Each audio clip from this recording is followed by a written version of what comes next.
Shkruan Spartak Ngjela, çfarë pritet të bëjnë sot 6 milion shqiptarët që jetojnë në Gadishullin Ilirik? Po vjen në pahu me historisë arbëria klasike.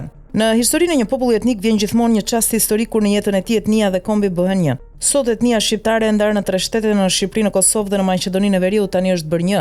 Por Maqedonia e Veriut po pritet të ndahet sepse është një shtet i përbërë nga shqiptarët dhe bullgarët që jetojnë atje.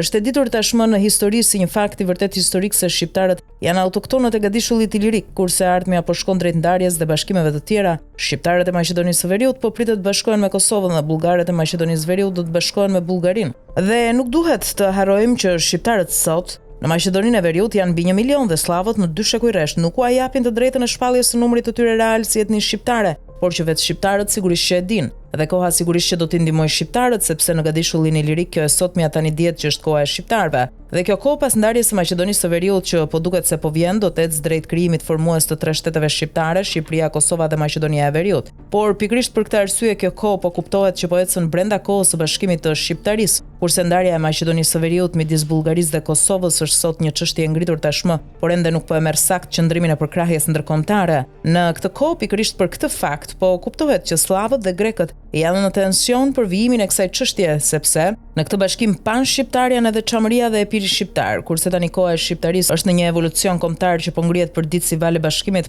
por na duhet të themi se ende të 2 shtetet shqiptare nuk e kanë përpunuar një doktrinë të përbashkët për Shqiptarinë e bashkuar, dhe ndërkohë edhe ekspertët ndërkombëtar të historisë thonë se aktualisht pengesa është kryeministri i Shqipërisë Edi Rama. Por duhet thënë se ende nuk po shihet qartë gjithashtu qëndrimi i hapur i SBA-ve, se nëse ata do ta marrin në përpunim real këtë çështje, Shqiptaria në Gadishullin Ilirik sigurisht që do të marrë trajtën historike të arbërisë klasike, por qëndrimi amerikan po pritet që së shpejti të vijë hapur dhe botërisht.